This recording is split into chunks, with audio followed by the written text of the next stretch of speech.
최재형 감사원장 얘기를 좀 하겠어요. 사실은 뭐 얼마 전까지만 해도 대다수 사람들은 설마 최재형 감사원장이 정치를 하겠느냐. 그분이 뭐 정치의 뜻을 둔 적도 없었던 것 같고 외모나 지금까지 살아온 역정으로 볼 때는 선비같이 약같이 살아왔기 때문에 자기 정권에서 만약 정권 개최가 된다면 정말 대법원장으로서 가인 김봉로를 이을 만한 분 아니겠느냐 이런 생각들을 해왔고 또 그런 차원에서 늘 최재형 전 감사원장에 대한 어떤 존경이라든가 그런 생각들을 가졌는데 지난 금요일이죠. 18일이 되겠네요. 법사위에서 조만간 생각을 정리해서 발표하겠다 이렇게 입장을 표명하면서 정치 참여적으로 돌아섰다는 인식들을 갖게 됐고 지금 오히려 정치 시계가 급박하게 돌아가는 분위기 같아요. 일각에서는 뭐 이달 말 감사원장 사퇴 얘기가 나오고 7월 초 대권 출마 선언 얘기까지 나오고 있는 그런 상황 아닙니까? 그렇습니다. 예. 제가 보기에 그 최재형 감사원장이 출마 쪽으로 굳힌 거는요. 크게 그 세 가지 저는 원인으로 분석합니다. 예. 세 가지. 자, 첫째는 이제 본인이 그 감사원장 하면서 문재인 정권의 국정 전반을 많이 감사를 했잖아요. 예. 정말 이게 문재인 정권의 국정 운영이요. 너무 이게 그 아마추어 운동권식으로 난맥도 심하고 내로남불도 심하고 정말 이게 나라가 위기다. 예. 문재인 정권이 너무 잘못한 게 많으니까 새로운 적폐, 신적폐들이 감사원장 눈에 다 보이잖아요. 예. 이걸 이게 내가 이제 문재인 정권을 깨끗하게 한번 청소해야 되겠다. 탕정 구국. 이 말은 이제 그 정치를 좀 안정시켜 나라를 구하는 그게 아마 아버님이 써준 그 좌우명입니다. 예. 최재형 감사원장이. 그 첫째는 이제 그 저는 문재인 정권의 어떤 신적폐 이걸 이게 청산해보자. 이런 이제 그 나라를 구하겠다는 그 사명감 있잖아요. 개인적으로 이게 그게 가장 첫째 원인이고요. 그 다음에 두 번째 원인은요. 아버님의 권유가 너무 컸던 것 같아요. 제가 아버님이 그 바다를 품은 백두산, 바다를 품은 백두 책을 제가 다 읽어봤어요. 아버님이 이제 그 해군 대령으로 6.25 때 그 제1승리 대한해협 전투부터 인천 상륙작전 1, 2까지 베트남전까지 평생을 이게 나라를 위해 목숨 바친 장군입니다. 아버님이 강하게 최재형 감사원장이 그 차남이더라고요. 근데 그 집안 자체가 상당히 그 옛날 독립운동부터 강하게 아버님이 계속 권유를 한 것 같아요.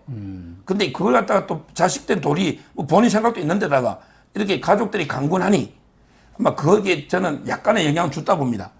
두 번째로. 근데 그 세 번째가 중요한데요. 이게 이제 주위 사람들이 많이 설득하러 갔을 거 아니에요. 예.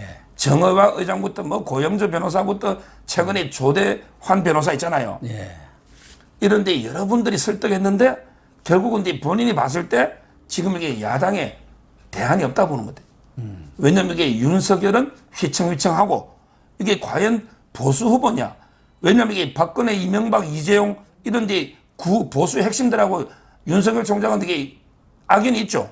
예. 수사했던. 그리고 이게 흔들흔들하고 그리고 이게 자체 후보는 없잖아. 지금 이게 황교안, 원희룡, 김태호, 뭐 유승민 자체 후보도 없고 안철수도 안 되고 상당히 내가 나가면 일단 당선 가능성이 있다고 본인이 생각해 놓을 거 아닙니까? 그러겠죠. 그러니까 그게 이제 상당히 그 이번에 여론조사도 많이 돌려봤겠죠. 예. 돌려보니까 이제 이번에 뭐 처음 나오자마자 5% 가까이 넣어서 5등으로 들어갔잖아요. 4.5%가 그러니까. 나왔죠. 그래서 결국은 이게 저는 세 가지 문재인 정권 심판, 아버님을 비롯한 가족의 권유, 그리고 이제 그 승리할 야당의 대안이 될 수 있다는 자신감. 이게 바로 저는 정치 결심한 계기다 이렇게 봅니다. 일부 언론에서는 오히려 가족들이 반대했는데 최재형 감사원장이 가족들을 아주 적극적으로 이렇게 설득을 했다. 내가 이번 기회를 놓치면은 평생 후회할 것 같다. 이렇게 얘기하니까 가족들도 뭐 가장의 뜻이 그렇다면 따르겠다. 뭐 아버님하고는 모르겠어요. 저기 그러니까 그 가족이라면 이게 그 부인하고 딸로 제가 알고 예. 그 아버님은 강권한 걸로 제가 분명히 들었고요. 그다음에 그 입양한 두 아들 있잖아. 예. 입양한 두 아들 입장에서는 아버님이 정치하는 걸 원하고 그다음에 그 평생 그 소아마비 친구 있잖아요. 예. 고등학교부터 이게 연수까지 얻고 다닌 우리 강명원 변호사 있잖아요. 강명훈 변호사죠. 이분들에게 그 정치하기를 권하거든. 예. 그러니까 최재형 원장한테 은혜를 입은 입양한 두 아들, 그다음에 그 어버다님 소아마비 변호사, 그다음에 아버님 이런 분들은 저는 이게 반대 안 하는 걸로 알고 있어요. 그러면은 지금 최재형 감사원장이 누구하고 정치를 할 건가? 물론 뭐 앞서 얘기한 대로 정유화 전 국회의장이라든가 몇몇 변호사 뭐 이런 사람들은 있기는 하지만 큰 세력으로서의 덩어리 그건 과연 누가 될 건가? 그 성향이라든가 이런 걸 보면은 좀 더 윤석열 전 총장보다는 훨씬 더 우측에 있는 보수 세력들 아닐까. 그래서 지금 친박 세력들이 뭐 뒤에서 있다느니 영남권 의원들이 본격적으로 지원에 나선다는 얘기들도 있단 말이에요. 사실은 누구하고 정치를 하냐는 게 가장 중요한 하나의 테마가 될 수 있는 거 아닙니까? 그럼요. 그런데 이거는 이제 박사님 말씀이 맞고요. 제가 보기에 그 윤석열은요, 윤석열은 이제 제3지대냐 국민의힘이냐 이렇게 고민할 정도로 중도나 진보까지 가 있죠. 근데 그 최재형 감사원장은 누가 봐도 이게 보수층의 지지를 많이 받고 있어요. 크게 그 네 가지 그룹이 전폭 지지하더라고요. 첫째는 이제 그 우리 그 재향 군인회 있잖아요. 예. 남자들 다 군대 갔다 오잖아요. 예. 근데 최재형 감사원장은 군의 3대 병력 명문이에요. 제가 그 책을 봤더니 그냥 아버지 최재형 아들만 있는 게 아니고요. 예. 형제들도 전부 다 그 형제들 있잖아요. 예. 전부 이게 병력 명문가예요. 한 명도 빠짐이 없어요. 예. 최재형 감사원장이 설날에요. 설날에 가족 행사를 하거든요. 하는데 그 딱 하는 게 처음에 하는 게 국기를 게시하고요. 그다음에 국기에 대한 경례를 해요. 그리고 이제 그 사절까지 애국가를 불러요. 그리고 이제 순국선열에 대한 묵념을 하고요. 그리고 이제 설날 떡국 먹는 거예요. 야, 저는 이게 지금도 한 번도 빠짐없이 그래요. 이걸 보고 이런 집안에서 야, 정말 이게 어떻게 애국가 사절 부르고 묵념하는 설날에 그런 집안 보셨어요? 이게 책에 다 나옵니다. 최재형 아버님 책에. 그게 꼭 바람직한 것만은 아닙니다. 물론 그게 경우에 그렇죠. 따라서는 문재인 같은 원리주의자로 가는 경우도 많아요. 물론. 근데 평가는 그렇지만 제 말은 이게 그래서 이제 예. 저는 군대, 군인 세력이 하나 있고, 예. 그리고 이제 워낙 독실한 신자잖아요. 예. 그러다 보니까 이제 별명이 작은 예수 아닙니까? 그렇죠. 그러다 보니까 이제 미담 제조기, 까미남, 까도 미담만 노는 남자. 이러다 보니까 이게 기독교 세력이 있죠. 예. 그리고 이제 그 영남 아닙니까? 예. 무엇보다 이게 보수, 우파의 심장은 진해니까 영남. 그 다음에 중요한 세력이 하나 더 있더라고. 바로 이게 그래요? 탈원전입니다. 아, 그렇게. 이분이 지금 우리나라 원전, 탈원전 비판하는 게 70%, 80% 됩니다. 근데 탈원전을 가장 이슈하시는 게 감사원장 최재형입니다. 그렇습니다. 그래서 그때 감사하면서 문재인이가 주범이다, 조작됐다, 이거 있잖아요. 이 탈원전 세력이 보수에 많아요. 그러니까 저는 상당히 그 파괴력이 이 네 가지 지지 세력이 있기 때문에 그래서 파괴력이 있고 정치는 결국 국민의 힘을 중심으로 해서 보수층에 기반을 두고 중도 확장을 노리면서 이렇게 정치하지 않겠나 이래 봅니다. 최재형 감사원장에 대한 그 여론조사가 몇 차례 나오기는 했습니다만 전에 뭐 1, 2% 나올 때도 있었어요. 근데 최근 조사가 21일 날 이렇게 발표된 거 머니투데이가 P&R 리서치에 의뢰한 거 보면은 윤석열 33.9, 이재명 27.2, 이낙연 13, 정세균 4.7, 그리고 최재형 4.5, 5위를 했습니다. 그렇기 때문에 지금 막 정치 입문 소리가 나오면서 5위를 한 것은 작은 수치는 아닙니다. 지지율로 보면은 과거 뭐 노무현 전 대통령도 2% 이런 것에서 시작해갖고 뭐 그냥 단숨에 한 50%까지 뛰어오를 때도 있었으니까요. 이게 작은 수치가 아닌 게 아니고요. 엄청난 수치죠. 예. 아니 그렇잖아요. 정치 출마 선언도 하기 전에 바로 이게 4.5가 5등 안에 여야 통틀어 5등 아닙니까? 그렇게 정치하겠다고 매일 목소리 내는 원희룡 지사 얼마입니까? 1% 전부 이게 유승민 그렇게 하겠다는 사람 정치 얼마입니까? 그렇잖아요. 예. 이거는 게 저는 엄청난 수치고요. 이런 이제 그 수치가요. 저는 기하급수적으로 오르면서 수직 상승한다 봐요. 기하급수적으로 이게 다음하면 예를 들어 이게 뭐 8, 9%, 그 다음 하면 이게 두 자리. 이런 식으로 이게 기하급수로 저는 수직 상승 가능성이 상당히 있는 게 이제까지요. 보수층에, 제가 이제 보수층은 좀 알잖아. 제가 보수 목소리를 많이 들었으니까. 근데 보수층에서 윤석열 지지한 분들 중에는요, 대안이 없었어. 야, 내가 이게 윤석열 총장이 박근혜, 이명박, 이재용이 다 잡아야 하는 건 좀 불만인데, 그런다고 이게 내가 황교안이 해가지고 황교안으로 정권 교체 되겠나? 그 다음에 원희룡으로 되겠나? 또 이렇게 유승민은 못 찍겠다. 이런 분들이 상당히 많았어요. 대안부전으로. 꼭 윤석열 총장이 100% 좋아서 지지한 것보다는 어떻게든 이렇게 문재인 정권을 심판해야 되는데 윤석열 외에 대안이 없으니까 지지한 분들은 그럼 이게 최재형이가 대체제가 있네. 이런 분들이 주위에 상당히 많아요. 따라서 저는 좀 지켜봐야 되지만 앞으로 이게 그 수직 상승할 가능성은 상당히 크다고 저는 봅니다.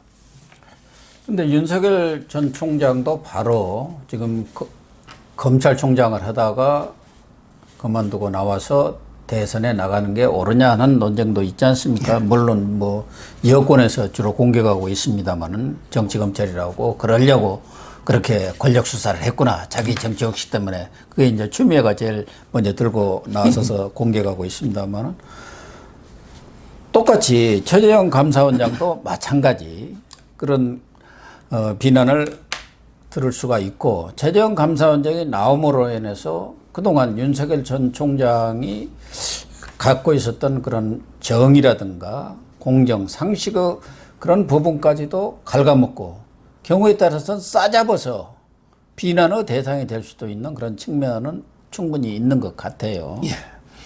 또 하나는 최재형 감사원장은 정말 제가 볼 때는 법이라든가 그런 보수의 그런 이념이라든가 그런 가치에 맞게 살아온 것은 맞지만 과연 저분이 지금 연세도 만만치 않은데 법적인 측면에서는 좀 알 수 있고 뭐 그런 조직의 운영이라든가 그런 부분에 대해서는 어느 정도 인식이 있을 수 있지만 정치를 단 한 번 안 것도 아니고 과연 경제를 아는 건가 외교 안보를 아는 건가 허다못해 언론과의 무슨 인터뷰라든가 감사원장 하면서도 기자회견 했다는 얘기 한 번도 들어본 적이 없는 사람입니다. 사람으로서의 고든 사람, 정직한 사람, 도덕적인 사람, 능력이 있는 사람이지만 그분이 정치를 하고 국가의 지도자가 돼야 하느냐. 그런 부분에서는 좀 저는 과연 옳은가 그런 선택인가 하는 의문을 계속 갖고 있습니다. 박사님 저에게 걱정하는 우려하는 견해가 많죠. 근데 앞부분은 저는 좀 달리 보는 게요. 앞부분은 이제 뭐냐면 이게 뭐 윤석열이든 최재형 감사원장이든 정권의 그 총장 감사원장 하다가 바로 정치하는 게 맞느냐. 그래서 이제 그 조국이나 최강욱이가 1년 지나야만 정치하도록 1년 지나야만 이런 게 법안까지 지금 만들려고 하잖아요. 근데 이거는 저는 말이 안 되는 게요. 그럼 이게 왜 윤석열, 최재형, 김동연이를 왜 야당으로 몰았습니까? 이거는 전부 이게 전적으로 저는 100% 문재인 책임이에요. 그렇죠. 100% 이게 문재인이가 정치를 잘못하고 계속 그 검찰의 중립성을 해치고 감사원의 독립성을 해치고 경제를 망치니까 3명이 놓은 거 아닙니까? 이거야말로 저는 이게 문재인 책임론이고요. 지금 이게 법 만드는 최강욱이 있죠. 최강욱이가 작년에 그 4.15 총선에 배지 달았죠. 근데 사표 낸 게 작년에 3월 16일입니다. 3월 16일에 사표 내고 배지 달은 게 4월 15일이니까 한 달. 그 다음에 이수진이 있잖아, 판사. 판사도 정치 중립 중요하잖아요. 판사 하다가 바로 야당 가면, 그러면 여당 가면 됩니까? 이수진이가 사표 낸 게 2020년 작년 1월 7일 딱 90일이에요. 1월 7일. 제일 중요한 게 황운하 있죠. 황운하는 계속 경찰 하면서 정치하다가 지금 겸직합니다. 아직 경찰이에요. 사표 수리가 안 돼요. 아니, 이런 게 여당이 최강욱이 이수진, 황운하 데리고 있는 여당이 뭐 1년 지나야만 이게 말이 되는 소리입니까? 그럼 이게 자기들도 판사, 검사, 감사원장 영입 안 해야죠. 여당으로 가면 되고 야당 가면 안 됩니까? 저는 이게 첫 번째 문제는 그래 반박하고요. 그 다음에 두 번째 우려는 있죠. 뭐, 감사원장 판사만 평생 했으니, 과연 이게 외교든 경제든 뭐 알겠느냐. 뭐, 그런 우려는 저는 이게 윤석열도 똑같다 봅니다. 윤석열 총장도 이게 평생 검사만 했잖아요. 근데 윤 총장도 경제를 공부하거나 외교를 한 건 아니거든요. 그럼 이게 최재형도 평생 판사, 감사원장 했으니, 그거는 두 분한테 모두 해당되는 우려고요. 그런데 앞으로 뭐 분야별로 저는 대통령이 만기 칠람 다 할 수는 없잖아요. 좀 이게 분야별로 최고의 전문가를 모셔서 좀 이게 재량 정권을 좀 주는 이런 이게 분권형으로 좀 운영하는 이런 이제 운영의 묘가 좀 필요한 게 아닌가 이래 보고 있습니다. 저는 뭐 그냥 우려를 하는 것이고 그 우려라는 것은 왜 그러냐. 앞에서 말한 두 개의 그런 사안 전부가 민주당이라든가 여권으로서는 앞으로 싸잡아서 공격할 수 있는 거리를 만들어 준 거예요. 최재형 감사원장이 만약 이런 정치 참여를 안 한다면은 얼마든지 윤석열 총장이 그걸 서 변호사가 말하는 대로 반격을 할 수가 있는데 두 사람이 같이 나오면 국민들이 볼 때도 대체 그렇네. 뭐 이런 얘기를 주니까 이 보수 쪽이라든가 정권 교체를 바라는 사람들 입장에서는 참 거시기하네. 좀 그렇네 하는 반응이 나올 수밖에 없다는 점을 제가 얘기하는 거고 또 하나는 저는 뭐 최재형 감사원장도 나와도 좋고 뭐 윤석열 전 총장이 출마해도 좋고 그런 분들이 정말 페어플레이를 통해서 경선을 해가지고 딱 후보 한 명을 만들어내고 다른 사람들은 나중에 다 이렇게 도와서 정권교체에 이룬다면 정말 좋은데 지금 초장부터 나오는 얘기는 야 이러다가 야권이 대분열하는가 보수는 분열해서 망한다 이런 경우를 우리가 수없이 봤지 않습니까? 뭐 지난 대선도 그렇고 서울시 교육감만 해도 보수끼리 몇 사람 나와갖고 조 의원이 생각지도 않은 사람이 교육감을 해갖고 지금 두 번을 지금 하고 있습니까? 그러니까요. 그런 상황이기 때문에 벌써부터 최재형 감사원장 측에서는 국민의힘 들어간다는 얘기 한마디 없습니다. 경우에 따라서는 우리가 중심이 돼갖고 빅텐트를 치자, 신당을 만들자 그런 얘기까지도 나오는 거고 윤석열 전 총장 측에서도 국민의힘 들어가는 것이 당연한 거지만 들어가느냐 마느냐 여부도 민심 탐방을 한 뒤에 다 결정하겠다 그렇게 나올 정도로 이렇게 나가고 안철수는 또 안철수대로 뭐 지구당 위원장 임명을 하면서 쉽게 합류를 안 할 가능성이 지금 보이고 있지 않습니까? 이런 상황들이 경우에 따라서 야권연이 대분열해 갖고 어부지리를 주는 것 아니냐. 맞습니다. 크게 우려되는 거라니까요. 제가 이게 그 옛날에는 원래는 이게 진보가 분열로 망하고 보수는 이제 부패로 망한다. 이게 원래 정치 격언이잖아요. 예. 근데 요즘 들어서 보수가 분열로 망한 게 많고요. 오늘 제가 이제 그 송국건 선배 있잖아요. 영남일보 본부장. 예. 그분의 그 영남일보 칼럼을 제가 읽고 왔거든요. 아침에요. 이분이 쓴 게 저는 너무 와닿더라고. 지금 노무현이든 뭐든 만약에 그 문재인이든 탄핵 사건이 터진다. 절대 좌파는 분열 안 한다는 거예요. 결과적으로 다 힘을 합칩니다. 좌파는. 탄핵, 뭐 문재인 탄핵하자면 좌파 다 합칩니다. 예. 노무현도. 근데 박근혜 탄핵하자 할 때 보수는 대분열됐죠? 탄핵 찬성과 반대. 이렇게 보수는 분열됐잖아요. 근데 좌파 진보는 분열 안 한다는 거예요. 그래서 저는 최재형 감사원장도요. 제가 이제 고영주 변호사님하고도 통화를 해보고 했는데 고영주 변호사도 이게 당이 있습니다. 정규제 주표라고 왜 자유민주당이라는 정당이 있어요. 예. 그 다음에 정가훈 목사 있잖아요. 그분들이 국민혁명당 이런 게 당이 있어요. 그 다음에 우리 그 박근혜 대통령 우리 공화당 이게 보수의 당이 많아요. 근데 그러더라고 우리 당을 한번 모셔보고 근데 그런지 안 되면 국민의힘 간다 이랬는데 저는 국민의힘 최재형 감사원장이 그렇게 정치 감각이 무디지는 않잖아요. 결론은 이게 저는 어떻게든 이게 그래도 이게 야당에는 유일한 원내 정당이고 저는 국민의힘으로 다 모인다고 보고요. 이번에 그 경선에 저는 정권 교체에 대한 국민들의 열망이 너무 높거든요. 그래서 저는 대분열보다는 어떻게든 이게 치열한 경선을 해서 그다음에 깨끗하게 승복하는 이렇게 저는 통합의 길로 가서 정권 교체의 길로 가지 않을까 제 개인적으로는 그런 데 희망을 가지고 있는데 왜냐하면 이게 분열하는 자는 전부 이게 자유파의 공적이 됩니다. 예. 따라서 뭐 윤석열이든 최재형이든 분열로 가긴 어렵지 않을까 저는 그렇게 보고 있어요. 그리고 또 정치권 일각에서는 뭐 꼭 최재형 감사원장 측에서 준비를 한다고는 이렇게 할 수는 없지만 그런 쪽에서도 검토를 하는 것 중에 하나가 지금 파격적인 이런 공약을 내놓을 생각인데 그중에 가장 핵심적인 것이 대통령 임기를 줄이겠다. 현재와 같은 이런 대통령제로는 제왕적 대통령가 될 수밖에 없고 어떤 사람이 집권하더라도 이런 대통령의 불행한 역사가 계속될 수밖에 없기 때문에 내년에 3월 9일 대통령이 될 경우 뭐 최재형 감사원장 측에서도 그런 얘기가 흘러나오는 것 같은데 대통령 임기를 2년이든 줄이고 그 내에 개헌을 하겠다는 그런 공약을 또 좀 준비한다는 설도 있어요. 그거는 이제 그 팩트 같아요. 그거는 이제 저도 여러 경로로 그 이야기를 들었고요. 아마 이게 어떻게든 제가 보기에 지금 계속 제대로 갈 수는 없을 것 같아요. 지금 이게 원래 대선이 12월 달이죠. 네. 근데 그 탄핵 사태 때문에 지금 완전히 뭐 장미 대선처럼 이게 돼 있잖아, 기간을요. 네. 이거는 국회의원 선거나 지방선거가 겹치지면서 정 안 맞거든요. 그런데 그 개헌은 필요한데 문제는 이제까지 개헌은 전부 그 정권 말에 가서 약간 이게 전략적인 꼼수가 있었죠. 예. 그런 게 박근혜 대통령도 마찬가지죠. 최순실 사태 터지면서 개헌 제안하니까 누가 이게 따릅니까? 지금 이게 문재인도 마찬가지예요. 자기 임기 5년 다 해가 나라 망치놨고 개헌하자면 이게 누가 따릅니까? 개헌은 항상 이게 임기 출발하기 전에 본인부터 희생해야 되는 거예요. 예. 본인이 내가 이게 2, 3년 양보한다. 나는 이게 깨끗하게 3년 하고 제대로 이게 나라를 헌법을 제대로 만들자. 이러면 이게 국민이 호응할 수가 있거든요.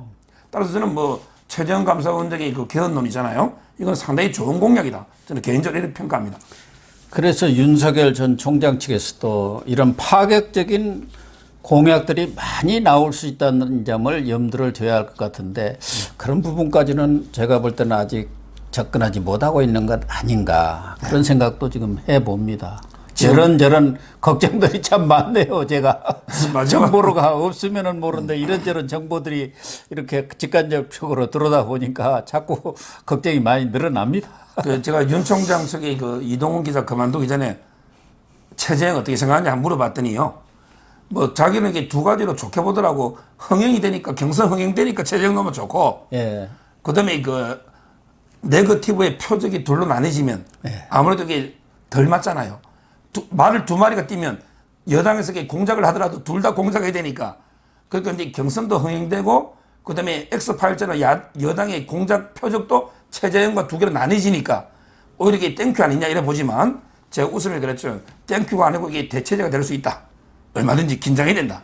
그래서 이제 그 더 국민의 마음을 얻기 위해서 더 노력해라. 이렇게 이제 덕담을 해준 적이 있는데 앞으로 저는 윤 총장과 최재형 측이 상당히 선의의 경쟁, 치열한 경쟁을 통해서 누가 이게 국민의 마음을 얻어서 어떻게든 정권 교체를 해라. 이렇게 봅니다.